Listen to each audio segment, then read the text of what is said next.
నా పేరు దొడ్ల రాజా. నేను భారతీయ జనతా పార్టీ కార్యకర్తని మరియు సుజనా టీం, సుజనా మిత్ర నా పేరు, సుజనా మిత్ర అంటాము.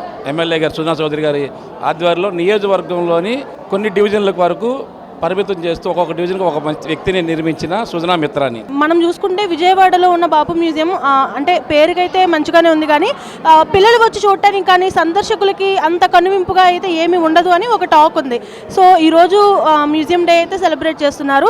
సో దానికి సంబంధించి చెప్పండి సార్. ఈ విజయవాడ మహానగరానికి ఇతర ఊర్ల నుంచి కానీ పక్క రాష్ట్రాల నుంచి కానీ నగరానికి వస్తే అమ్మవారి గుడి చూసి వెంటనే తిరిగి ప్రయాణం చేసుకునే పరిస్థితుల్లో మనకి ఒక చెన్నై నగరంలో ఉన్న మ్యూజియం లాంటి మ్యూజియాలు ఇక్కడ ఇంకా రావాల్సి ఉన్నాయి. ఇక్కడ ఈ ఒక పురాతనమైన సంబంధించిన మ్యూజియంతో పాటు మనకి ఏదైతే ఈ కీటకాలకు సంబంధించిన మ్యూజియాలు కూడా రావాలి ఇంకా కోరుకుంటున్నాం. ఎందుకంటే ఇది పురాతనం. ఇప్పుడు నేటి సమాజానికి మనం ఎక్కడి నుంచి వచ్చాం, ఏ రకంగా వచ్చామని ఆధునికంగా దానిలో వెళ్ళిపోతున్నారు అందరూ.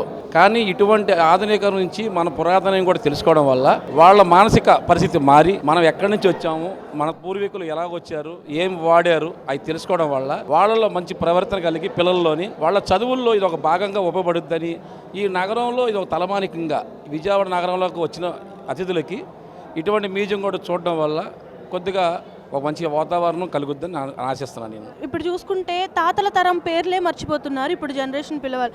సో ఈ మ్యూజియం ఇవి పెట్టడం అనేది వాళ్ళకి ఏ రకంగా దోహదపడుద్ది వాళ్ళ ఫ్యూచర్కి?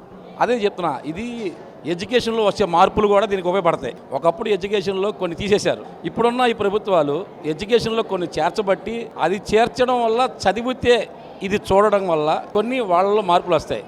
ఎడ్యుకేషన్లో లేనిది కంటి ముందు పెట్టినా దృశ్యం మర్చిపోతాం బయటికి రాగానే. ఎడ్యుకేషన్లో ఉంటేనే కదా దీని విలువ, దాని ప్రాముఖ్యత తెలుస్తుంది అందరికీ. అందుకని తెలియాలంటే ఎడ్యుకేషన్లో వస్తున్న మార్పులు బట్టి ఇప్పుడు ఇది దాని ఉపయోగం ఉంటుంది.